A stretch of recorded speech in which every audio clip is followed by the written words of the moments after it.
So we're continuing to solve inequalities, so our goal is to get the variable by itself. So here we will need to subtract 7 from each side, leaving us 5/8y is less than, here add the opposite, so it gives you negative 20. Remember, to get rid of 5/8 we need to divide by 5/8, but the way we divide with fractions is multiply by the reciprocal. So we're going to multiply by 8/5. So here everything cancels. Here, think of this as over 1, so 5 goes into 5 once, into 8 4 times. 4 times 8 is 32, but you have that negative sign. Signs are different to be negative 32. So y is less than negative 32. The second problem we need to distribute. Be careful because we're distributing a negative, so it'll be negative 3x. Negative 3 times positive 4 would be negative 12, which we can just write as minus 12.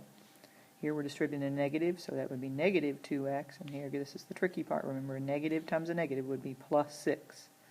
I want to get my variables on the same side, so I'm going to just choose to add 2x to each side, leaving me negative 1x minus 12 is greater than 6. I'm trying to get the variable by itself, so I need to get rid of this 12, so I'm going to add 12 to each side. I get negative 1x is greater than 18.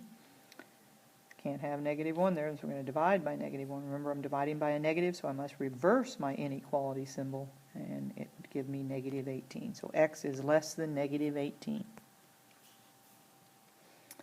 In number 3, again, we need to distribute, so it would be 6x minus 15 plus 4 is greater than or equal to 2x minus 2.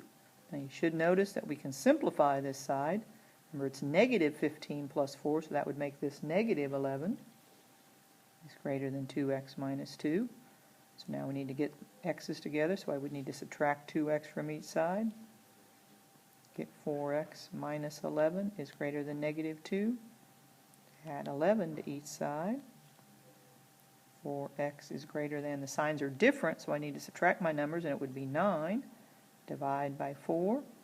4 won't go into 9 evenly, so I'm just going to leave it as an improper fraction, 9/4. So x is greater than 9/4.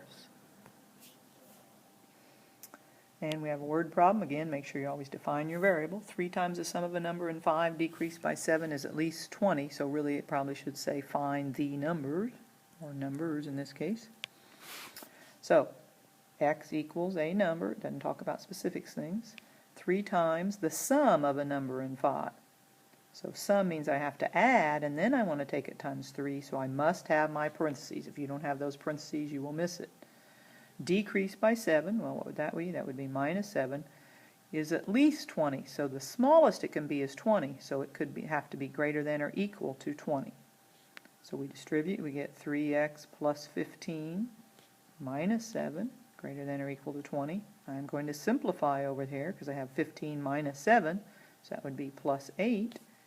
Greater than or equal to 20. I'm going to subtract 8 from each side. Get 3x is greater than or equal to 12. Divide by 3. Hopefully this will show up. And we get x greater than or equal to 4. And I would be finished.